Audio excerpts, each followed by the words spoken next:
Hello and welcome to the first episode of Death by Bunjie. On this episode, I'm going to Maryland to hunt whitetail deer with my crossbow.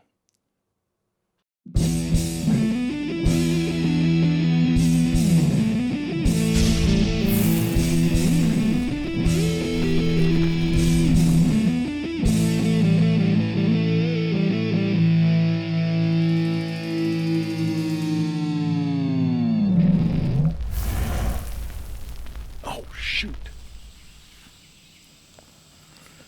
Okay. Well, I think that concludes my first morning in the Maryland crossbow season. The first morning of my opener. I've got the crossbow here, I got Bunjie here all set up, and I sat this morning in the same stand location where I was last year at this very time. Last year, the corn pile was over there. This year it's over here to the right.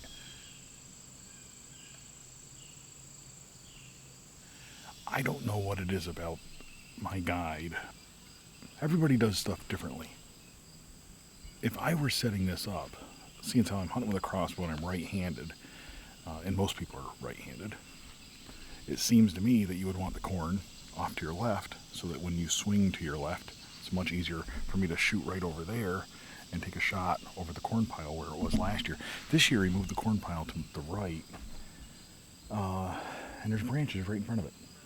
And it's to the right, which means I've got to reposition my seating in order to get a shot over there. Just doesn't make sense.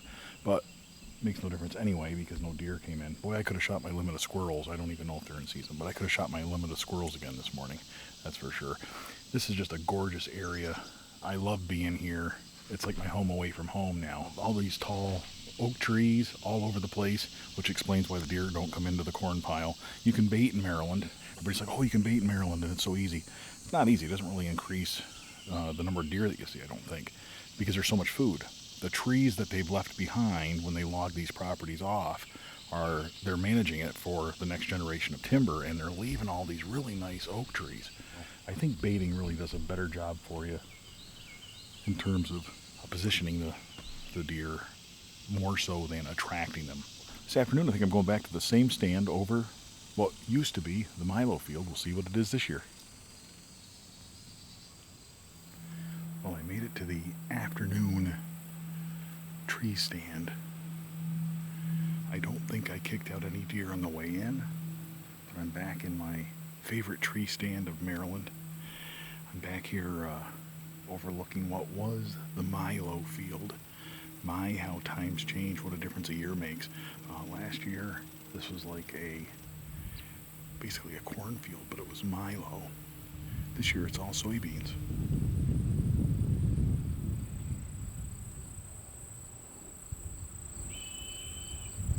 Deer love them, so hopefully the deer will come out for a bite as it gets darker and as it cools off.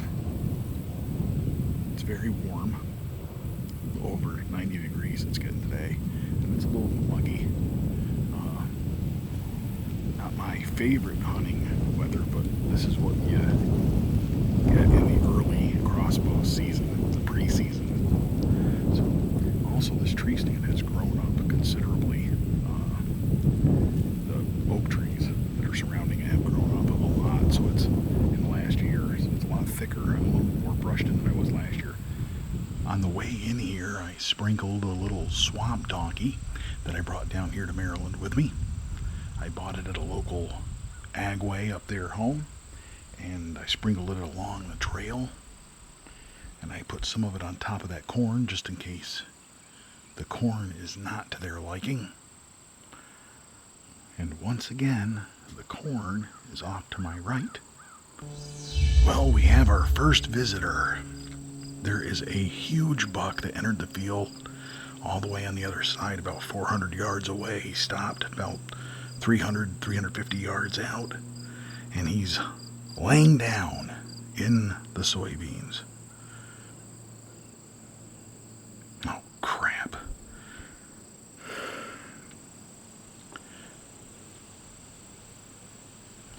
There's does coming in the field, and I don't even have the right lens on. Here I am, screwing around with that long lens.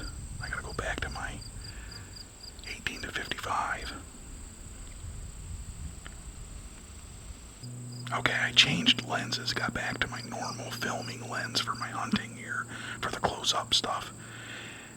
All of a sudden, some does come in. I got a couple of fawns right in front of me. This whole place lit up like a beehive. I've got two deer behind me going back and forth in this hedgerow.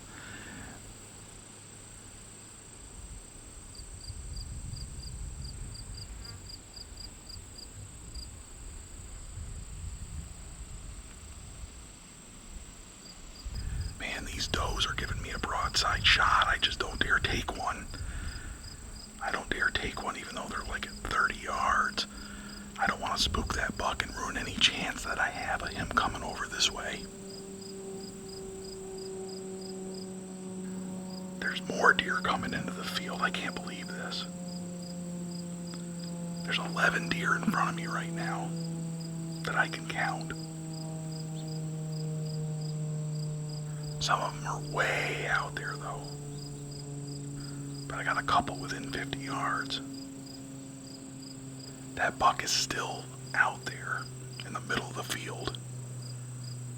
I'm hoping that they'll see some of these does and decide to come over here and visit this corner of the field.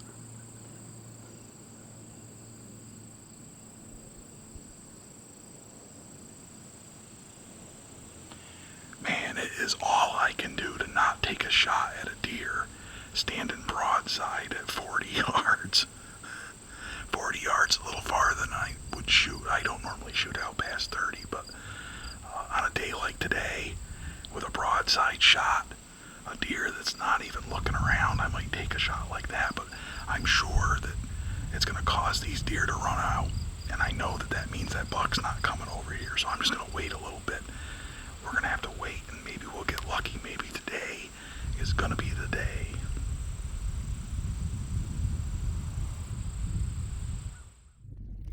Well, I still haven't had a chance to shine up a broadhead, but there's plenty of daylight left, and I'm very encouraged by the number of deer I'm seeing coming into that field.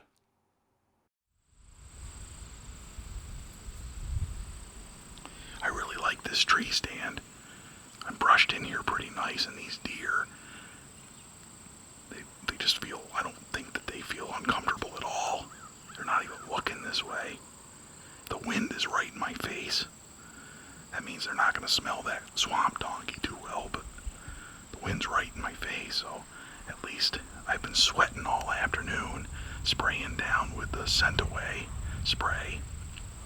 Man, they're getting rowdy now. I've been spraying down all afternoon to keep the scent down, but at least the wind's in my favor.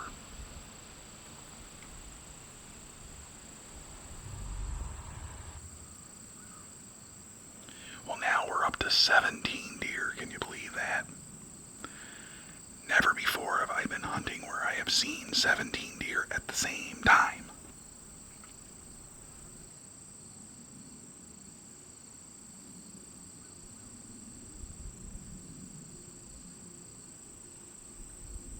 I can't tell which of these does has a fawn and which ones don't. I prefer to shoot does that don't have fawns with them, but you never know.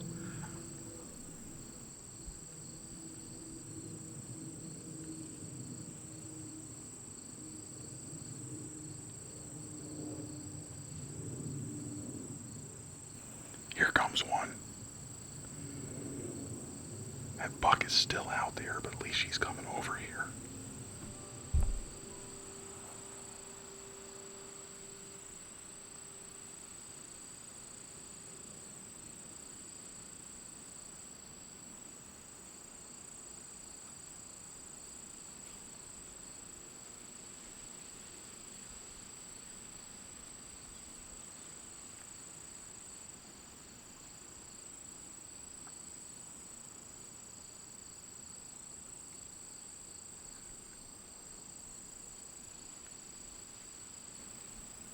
Nothing to see here. There's nothing to see here. Just go back to eating your soybeans.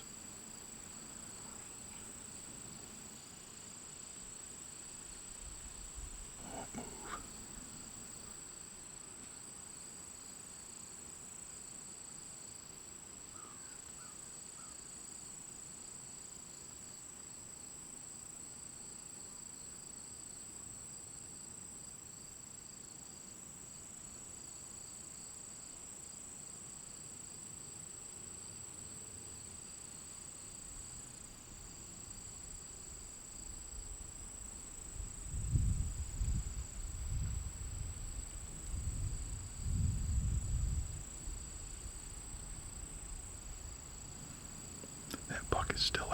I would shoot this doe.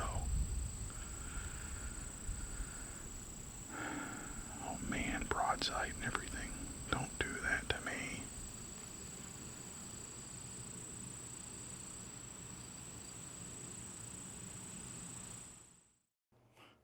Now, this doe is killing me. I am not the kind of guy to sit and wait on deer and to pass on deer. I'm a bird in hand kind of guy. I like to make sure that I take those shots when they present themselves. This deer's been here far too long. I bet I sat there for over 40 minutes looking at this doe. There are now 28 deer in front of me that I can count. That buck is still in the middle of the field.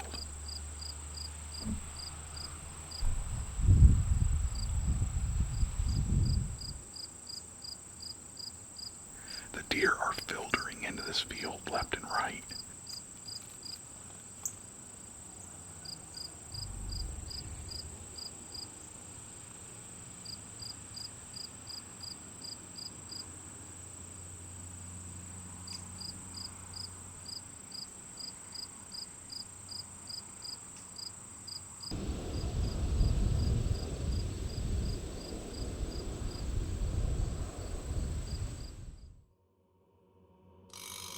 Bunjie.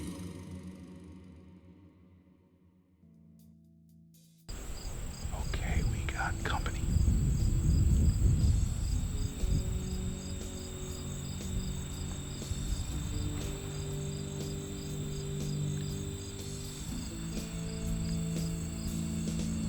That's all right.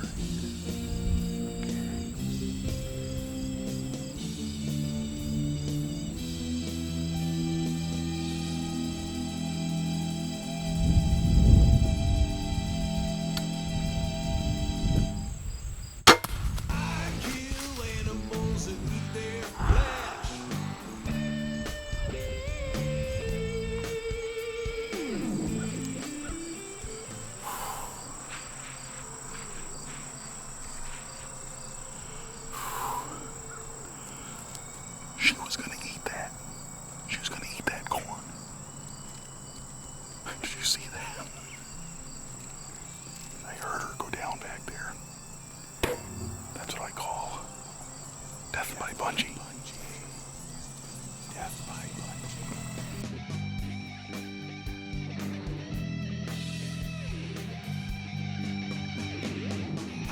Well, thanks for watching this episode of Death by Bunjie. Stay tuned for the next episode and make sure you subscribe so that you can see the next episode. I'll follow up on that doe, and we're going to find out what happens when this guy shows up again.